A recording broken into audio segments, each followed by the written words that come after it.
Yo tout le monde, je suis ravie de vous retrouver aujourd'hui pour une vidéo qui, je pense, pourra vous aider pour les oraux du CAPES. Ici, je vais vous reproduire ma leçon première orale du CAPES de lettres modernes que j'ai passé en juin 2023, donc ça va bientôt faire un an, j'en reviens pas. Malheureusement, j'ai pas eu la chance de pouvoir repartir avec mes brouillons. Je vais essayer de faire d'après mes souvenirs. J'ai tout tapé à l'ordinateur pour essayer de retrouver un peu mes idées et globalement vous faire ce que j'avais fait sur le moment. Évidemment tout n'est pas exact, c'est pour vous donner une idée en fait de ce qui est attendu, une idée de la méthode, de la progression. À titre indicatif, j'avais eu la note maximale, donc 20 sur 20, mais comme je l'ai déjà dit dans ma précédente vidéo sur la méthode de l'oral de leçon, je pense pas que j'ai eu 20 sur 20 à l'issue de mon monologue.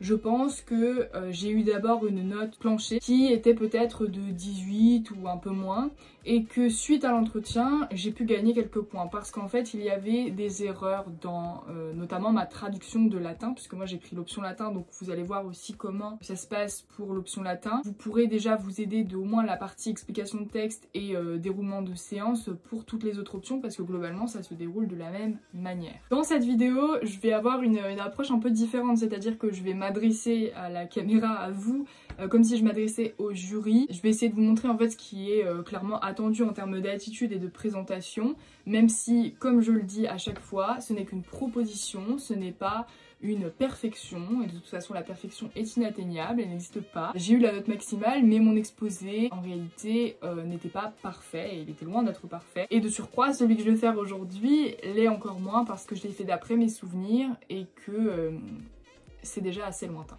Donc l'exposé dure 40 minutes en tout. À titre indicatif, moi j'avais fait uniquement 36 minutes. Je pense qu'entre 35 et 40 minutes, c'est globalement acceptable. La preuve en est. Au-delà de 40, ils vont vous arrêter et en dessous de 35, on est un peu trop court. Donc c'est parti. Maintenant, je vais vous faire mon oral tel que je l'ai fait, ou à peu près tel que je l'ai fait, le jour J. L'ambiance fin de siècle qui règne à la fin d'un 19e siècle harassé par les changements intempestifs de régime fait naître un sentiment de désillusion et de mélancolie chez la jeunesse qui cherche alors à tromper son ennui et ses angoisses dans le luxe et la fête. C'est le cas du personnage de Désessinte qui, peu après l'incipit du roman À rebours de Huysmans, alors qu'il vient de s'installer dans sa nouvelle demeure, invite son voisinage à une fête des plus excentriques, à l'image de son créateur. Dans ce passage majoritairement descriptif, toute l'excentricité du personnage ressort à travers l'organisation d'un repas de deuil, relaté par une voix impersonnelle, sans laisser transparaître une quelconque émotion. L'étrangeté du banquet n'a d'égal que son faste et sa démesure, que la syntaxe sinueuse et le rythme paratactique permettent de retranscrire. Le macabre y côtoie l'insignifiant, créant une impression de décalage et donnant à ce passage une coloration burlesque, voire grotesque, propre à saisir la désillusion face à un monde sans éclat. Véritable appel au sens, la description du banquet plonge le lecteur dans l'inconfort d'un univers de dandy déchu. Je vais maintenant procéder donc à la lecture du passage. Il s'acquit la réputation d'un excentrique qu'il paracheva en se vêtant de costumes de velours blanc, de gilets d'or froid, en plantant en guise de cravate un bouquet de parme dans l'échancrure décolletée d'une chemise, en donnant aux hommes de lettres les dîners retentissants. Un autre, renouvelé du XVIIIe siècle, où, pour célébrer la plus futile des mésaventures, il avait organisé un repas de deuil. Dans la salle à manger tendue de noir, ouverte sur le jardin de sa maison subitement transformée, montrant ses allées poudrées de charbon, son petit bassin maintenant bordé d'une margelle de basalte et rempli d'encre et ses massifs tout disposés de cyprès et de pins, le dîner avait été apporté sur une nappe noire, garnie de corbeilles de violettes et de scabieuses, éclairée par des candélabres où brûlaient les flammes vertes, et par des chandeliers où flambaient des cierges. Tandis qu'un orchestre dissimulé jouait des marches funèbres, les convives avaient été servis par des négresses nues, avec des mules et des bas en toile d'argent, semés de larmes. On avait mangé dans des assiettes bordées de noir, des soupes à la tortue, des pains de seigle russes, des olives mûres de Turquie, du caviar, des poutargues de mulet, des boudins fumés de Francfort, des gibiers aux sauces couleur de jus de réglisse et de cirage, des coulis de truffes, des crèmes ambrées au chocolat, des puddings, des brugnons, des résinés, des mûres et des guignes. Bu, dans des verres sombres, les vins de la Limagne et du Roussillon, des Tenedos, des Val des Peñas et des Porto. Savouré Après le café et le brou de noix, des kvass, des porters et des stouts. Le dîner de faire-part d'une virilité momentanément morte était-il écrit sur les lettres d'invitation, semblables à celles des enterrements. Le texte s'ouvre des lignes 1 à 5 sur la description du personnage de Désessinte, à la fois par sa réputation et par sa tenue. Une fois le dîner en question annoncé, la description du décor de la fête se déploie des lignes 6 à 12. S'ensuit une description minutieuse du contenu du banquet, dans un effet de rétrécissement de la focale sur la nourriture et les boissons, cela des lignes 13 à 18. Enfin, un dernier mouvement formé par les lignes 19 et 20 achève de donner à cette fête une dimension burlesque en précisant le motif de l'invitation. Nous nous demanderons comment la description d'une scène de banquet fastueux mais étrange, au travers d'une voix impersonnelle, est propre à ressaisir la désillusion du personnage face à un monde dépourvu d'éclat et d'intérêt. Donc tout d'abord, notre premier mouvement s'axera autour de la description du personnage de Désessinte, à la fois par sa réputation et par sa tenue, et cela donc des lignes 1 à 5. Le portrait de Désessinte tient en une seule phrase. Ici, on a une volonté de peindre rapidement le personnage. Le pronom personnel « il » renvoie à Désessinte, mentionné précédemment dans le livre, une plongée dans un portrait physique et moral caractérisé par l'excentricité, avec l'adjectif excentrique. Le verbe paracheva donne l'idée d'une œuvre d'art. Désessinte se façonne une réputation, il est l'artiste de son propre portrait, ce qui donne l'idée de l'importance de l'image et du paraître chez ce personnage et dans le monde dans lequel il vit. Le portrait est construit au travers d'une énumération de participes présents employés en tant que gérondif, donc en se vêtant, en plantant, en donnant. Cette énumération donne l'impression de trop-plein, de gonflement, d'enflure. Le paraître ici est plus important que l'être. Le portrait est également vestimentaire. Désessinte porte des tissus coûteux, donc des costumes de velours blanc, des gilets d'or froid. Et le luxe est montré également par le pluriel, qui montre une profusion, ainsi que l'habitude de porter ses vêtements. Le détail du bouquet de Parme montre un goût du détail, une forme de sensualité chez un personnage qui apparaît presque féminin. On nous parle de l'échancrure décolletée d'une chemise, ce jeu sur les chointantes et les occlusives, donc entre les che et les que, participe de la sensualité de cette description. Ici, ce n'est pas un portrait de ses attraits physiques, biologiques, mais du vêtement, ce qui induit une forme de superficialité. On passe du portrait physique au portrait moral des invités, qui sont des hommes de lettres. Il s'agit donc d'un public choisi, un public qui assiste à des dîners retentissants.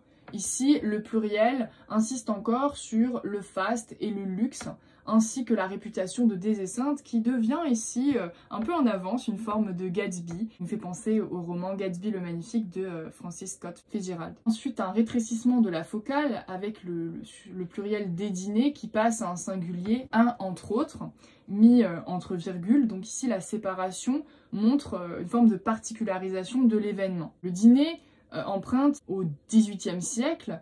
Donc ici, il s'agit d'un passé rêvé et fantasmé, une nostalgie face à un présent décevant. La raison de la fête appuie l'aspect superficiel du personnage par le superlatif la plus futile des mésaventures.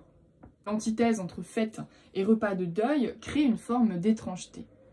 Un portrait du personnage qui annonce finalement la description du banquet qui va suivre. Dans le deuxième mouvement, une fois le dîner en question annoncé, la description du décor de la fête se déploie des lignes 6 à 12. Et là encore, dans un passage descriptif, avec une longue énumération qui crée un tableau. Les prépositions, donc dans la salle à manger, sur le jardin, sur une nappe noire, spatialisent la description, le décor, le nombre d'adjectifs et de participes passés, donc tendue, ouverte, poudrée, bordée, remplie, garnie, éclairée, permettent aussi de décrire le décor.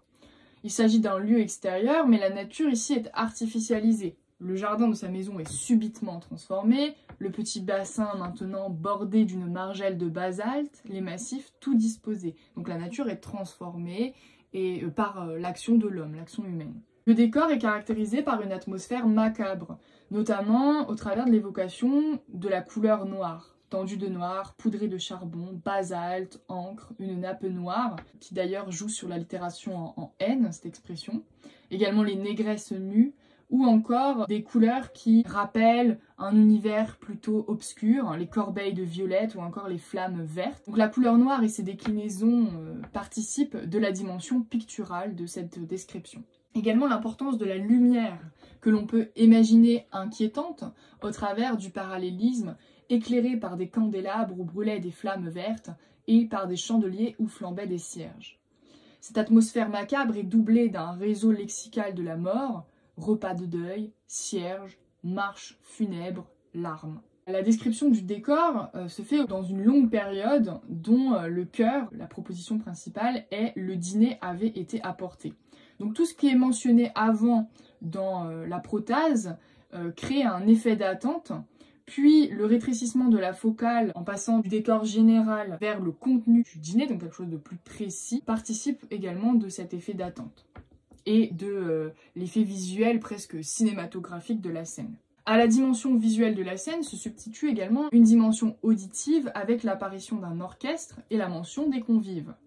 L'étrangeté et le luxe du décor avec la description des négresses et leurs mules et bas en toile d'argent semés de larmes incarnent l'ambiance. Donc le vêtement devient l'incarnation de l'ambiance, à la fois lumière et mort, puisqu'ici on a les larmes et l'argent. Donc le décor cristallise finalement la description de Thésée sainte qui précédait et amène ensuite la description d'un banquet fastueux au travers d'un rétrécissement du point de vue, du cadrage. Troisième mouvement, il s'agit cette fois-ci de la description du repas, du banquet, du festin organisé donc par Thésée sainte, des lignes 13 à 18. Là encore, la description se fait au cours d'une longue énumération qui vise à décrire le repas au travers de l'accumulation de groupes nominaux au pluriel.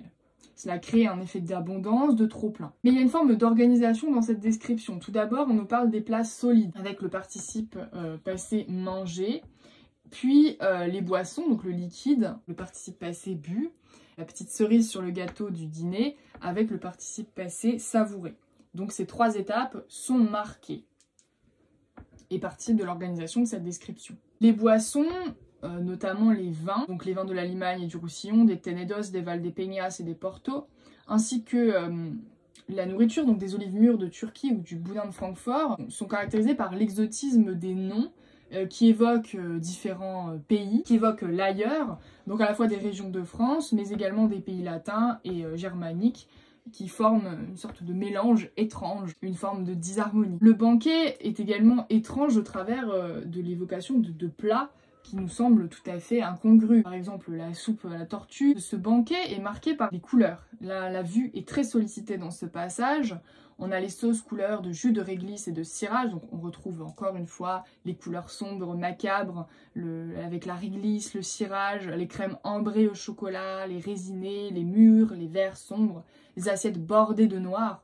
Donc l'ambiance macabre va jusque dans la nourriture, dans le banquet. Et tout cela est fait au travers d'une narration impersonnelle, que l'on perçoit au travers du pronom indéfini. On avait mangé. Ce on incarne à la fois la masse des invités, mais le fait qu'il n'y a pas d'individuation. Ici, il n'y a aucune mention d'un quelconque personnage identifiable. Même Thésée sainte n'est pas mentionné dans ce passage. C'est comme si on assistait de l'extérieur à cette scène, ce qui donne finalement la distance nécessaire à la dimension satirique. Le quatrième mouvement achève de donner à cette fête une dimension burlesque en précisant le motif de l'invitation. Lignes 19 et 20, donc les deux dernières lignes. Et cette dernière phrase élargit cette fois-ci la focale et achève de donner à cette fête une dimension burlesque. Le décalage burlesque entre le faire-part et l'objet du faire-part, qui n'est pas un être humain, puisque un être humain est normalement l'objet du faire-part, ici n'est pas un être humain mais un concept, à savoir la virilité qualifiée de momentanément morte. Le groupe nominal expansé rajoute une forme de comique. La virilité est morte, mais pas pour toujours. Il y a un possible sursaut de virilité dans le futur, mais ça suppose que Thésée sainte est un homme dépossédé d'une part de soi, impuissant, tout en étant content de son impuissance, puisque c'est lui qui organise la fête et la met en scène. Donc là, on a clairement la dimension satirique de l'extrait qui se moque d'un personnage qui fait spectacle de sa propre déchéance. La comparaison des lettres d'invitation à celle des enterrements annonce le retour du motif macabre. La mort irrigue tout le passage, paradoxe d'une fête qui célèbre la mort, qui est plus une mort de ce qui est impalpable, à savoir la virilité. Le décalage entre le grandiose de la fête et le prétexte de la fête est le symbole d'une vie morose, perdue, mélancolique, pleine de désespoir.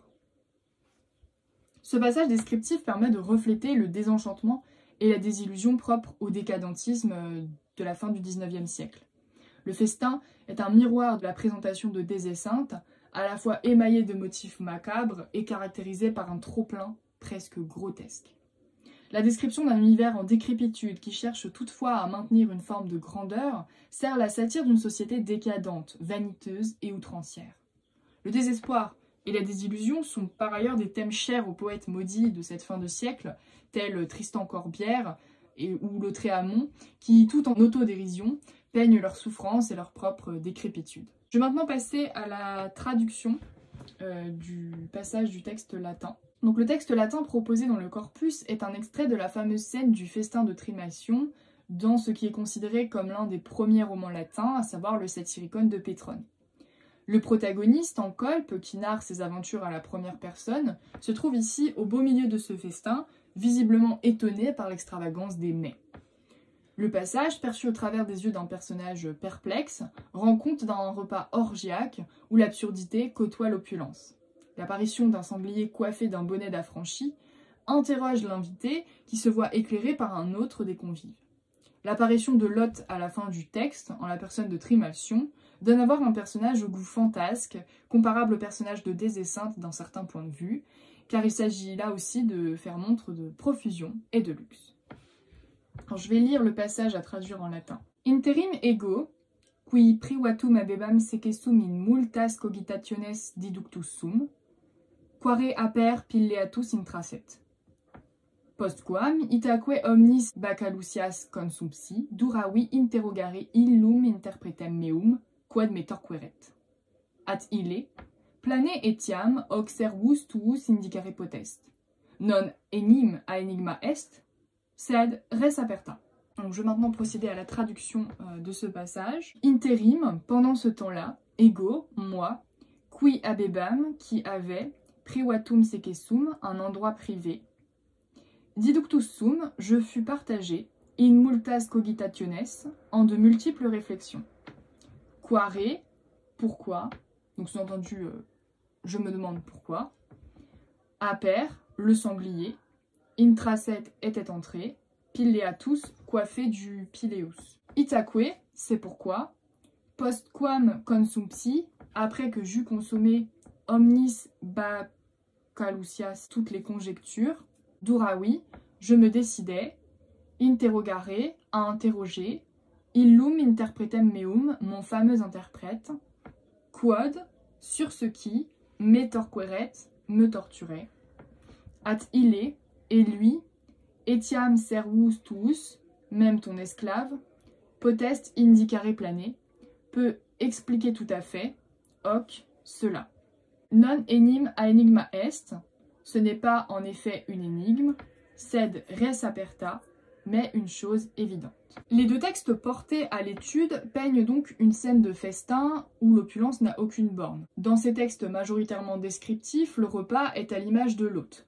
Le fantasque Trimalcion orne son sanglier d'un bonnet d'affranchi, le décadent Thésée sainte organise un dîner de deuil de sa virilité. Dans les deux cas, la description donne lieu à une satire de l'extravagance et du mauvais goût. Mais si la fête de Thésée sainte nous est présentée à travers un regard impersonnel, celui d'un narrateur omniscient qui semble prendre ses distances avec le protagoniste, le festin de Trimalcion nous est présenté au travers du regard d'un personnage, de sorte que la perplexité d'Encolpe épouse celle du lecteur. L'intérêt porté aux détails, la profusion et l'étrangeté des produits, la prégnance du sens du goût, tout semble fait pour susciter à la fois la curiosité et le dégoût, l'admiration et la critique. Il convient donc de mettre en perspective ces deux textes autour de la notion de satire dans le genre romanesque.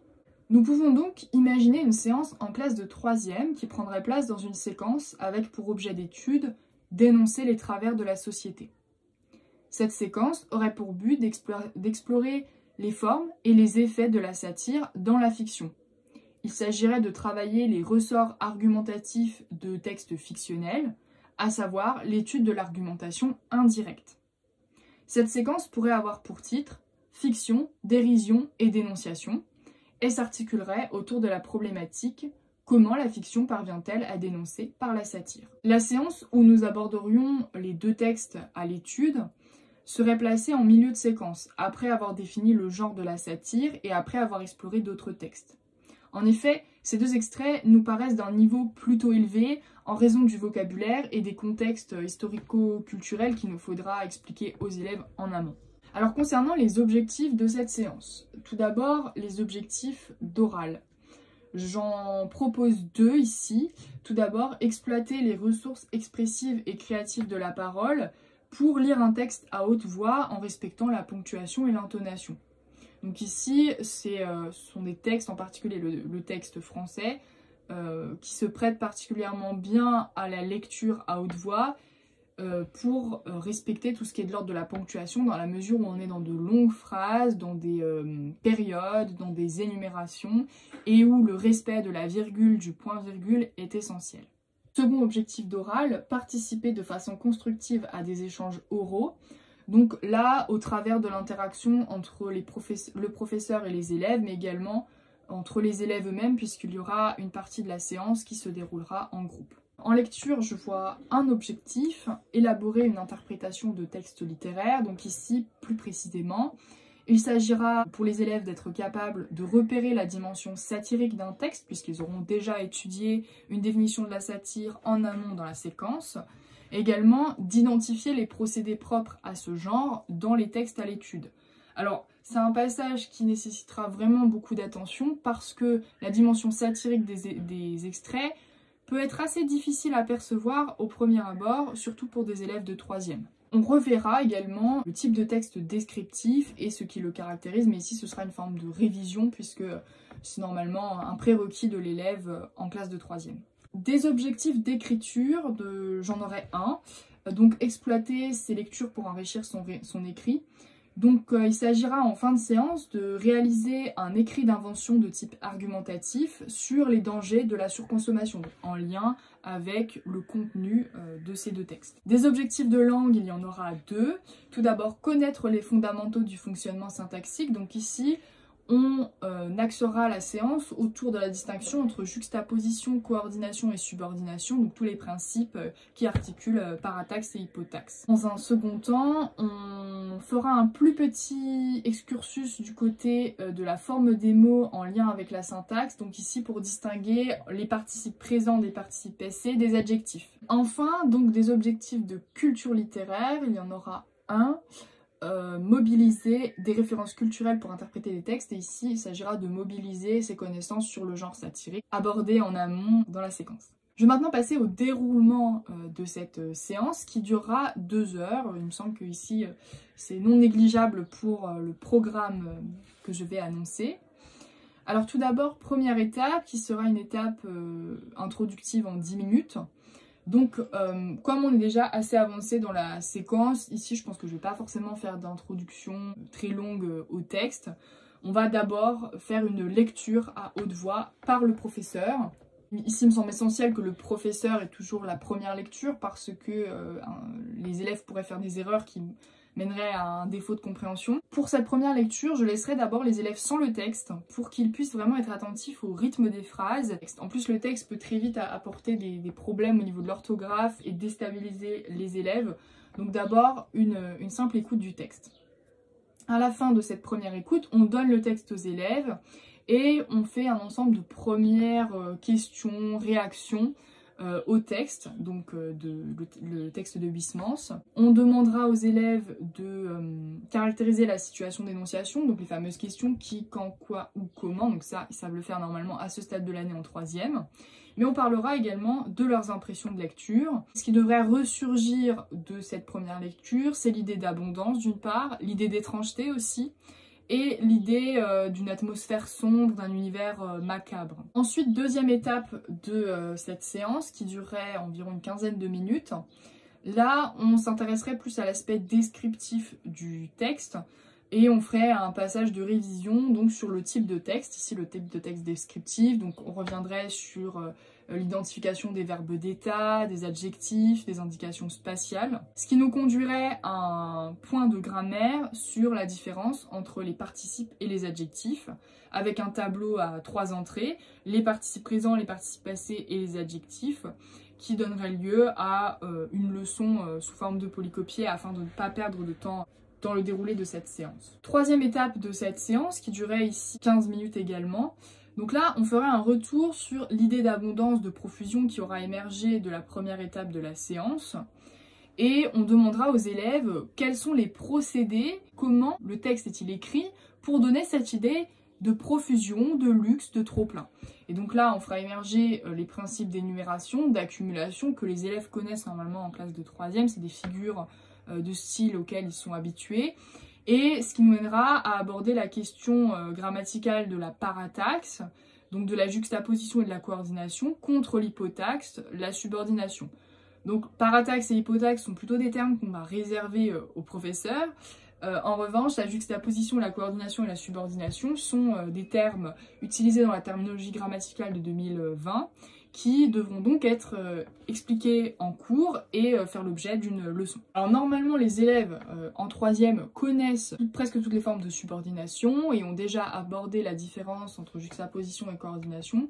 Mais ici, l'idée, ce serait de progressivement les amener vers le niveau lycée, c'est-à-dire de leur montrer en quoi ces procédés grammaticaux ont des implications au niveau du sens du texte et du rythme du texte. En quoi ces procédés grammaticaux peuvent être de véritables outils d'analyse, de véritables procédés littéraires. Là où les élèves en classe de 3e et en classe de seconde se limitent bien souvent aux habituelles figures de style. Pour clore cette première heure de cours, l'étape 4 qui durait donc 10 minutes, là on demanderait donc quel est l'effet créé par cette abondance et on aborderait la notion de satire à travers voilà, ce repas grotesque dans le trop-plein. On ferait un retour sur la définition qu'on aura élaborée en début de séquence et qui fait appel aux prérequis des élèves. Donc dans une deuxième heure, étape 5 donc, de notre séance, pendant 20 minutes, donc un travail assez important, on va introduire le document latin, donc une lecture en français par le professeur, puis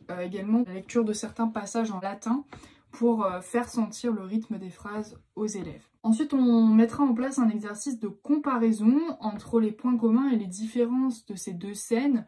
Donc les points communs qui vont émerger plus rapidement, c'est la scène de festin, l'abondance, la profusion, l'étrangeté aussi. Et on mettra aussi en valeur la différence en termes de point de vue, ce que j'ai évoqué plus avant, c'est-à-dire le fait que la scène est vue avec un point de vue externe, omniscient, du côté de Huysmans, alors qu'on est dans un texte écrit à la première personne chez Pétronne. Et donc là, on réactivera chez les élèves des connaissances de narratologie, à savoir les types de focalisation. Cet exercice de comparaison, il pourra se faire dans un tableau à double entrée et on le fera faire d'abord par groupe et ça donnera lieu ensuite à une mise en commun. L'étape 6, donc la dernière étape de ce cours, qui prendra le restant de la séance. D'abord, on fera un bilan du cours en introduisant l'idée du courant décadent, du décadentisme, en expliquant aux élèves un petit peu à quoi ça correspond. Pourquoi pas leur donner aussi une note complémentaire en polycopier où on introduirait les poètes que j'ai mentionné précédemment. Et on ferait un petit retour sur l'étymologie du mot décadentisme par le latin. Il me semble essentiel aussi d'inclure vraiment le latin dans l'enseignement du français. On reviendrait sur l'étymologie des kédérés qui vient de tomber et on essaierait d'explorer aussi tout le réseau lexical autour de la chute et de ce verbe cadérer. Enfin, on donnerait les consignes d'un écrit d'invention qui sera à commencer en cours puis à finir chez soi. Ce serait un écrit d'ordre argumentatif pour préparer les élèves au diplôme national du brevet, à l'épreuve de français et en particulier à la partie rédaction, puisqu'ils ont le choix entre deux exercices, soit l'écrit d'invention d'imagination, soit l'écrit d'invention d'argumentation. Le plus souvent, les élèves prennent à défaut l'écrit d'invention parce qu'il semble pour eux plus facile, mais en réalité, l'exercice d'argumentation peut aussi être un bon choix. Et donc ici, ce serait l'idée de les préparer dans le cadre de cette séquence vraiment qui se destine à l'argumentation indirecte, de leur faire rédiger un écrit d'argumentation sur les dangers de la surconsommation.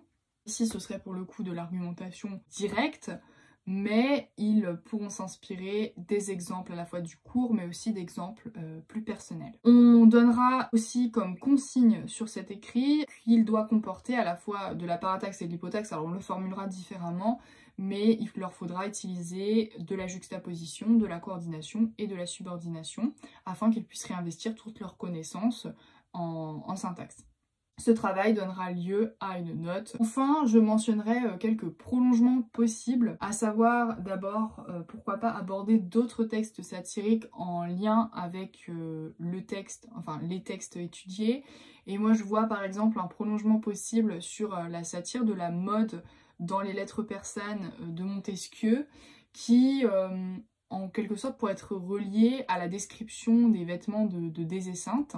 Et on pourrait également faire un prolongement artistique avec ces deux textes. Je pense ici aux photos de Andreas Gursky, qui est un photographe qui aime photographier des paysages avec une forme de répétition, des immenses espaces avec un motif répété dans l'espace. Et il a par exemple pris en photo des grandes surfaces, des supermarchés qui montrent toute cette abondance de produits, qui permettent aussi d'avoir un regard assez distancié et qui montrent à l'acheteur, au consommateur véritablement ce face à quoi il est. Alors que quand on est dans le supermarché, on a du mal à se rendre compte de cette hyper abondance. Là on a un point de vue surplombant, de la même manière qu'on a un point de vue surplombant dans le texte de Désesseintes. Voilà donc à peu près comment s'est déroulé mon monologue de leçon à l'oral du CAPES de lettres en 2023. J'espère que ça aura pu vous donner quelques indications de méthode à suivre, mais globalement je vous ai tout dit dans ma précédente vidéo sur cet oral. Je le répète, ce n'est pas du tout la perfection, c'est une suggestion. J'ai fait aussi en n'ayant aucune connaissance à propos du texte à rebours de Huysmans. Je connaissais un peu mieux le Satyricon de Pétrone sans l'avoir lu intégralement, donc voilà, j'ai joué avec ce que j'avais sur le moment. J'ai eu 3 heures pour préparer tout cela, donc l'explication de texte linéaire, la traduction et la proposition de séance. Mais sachez que si vous avez déjà des éléments de méthodologie bien axés, bien en tête, ça va vous faire gagner un temps considérable sur la construction de votre exposé. J'espère que ça aura pu vous aider. Si vous avez des questions, n'hésitez pas à me les poser en commentaire. Et quant à moi, je vous retrouve très vite pour une prochaine vidéo.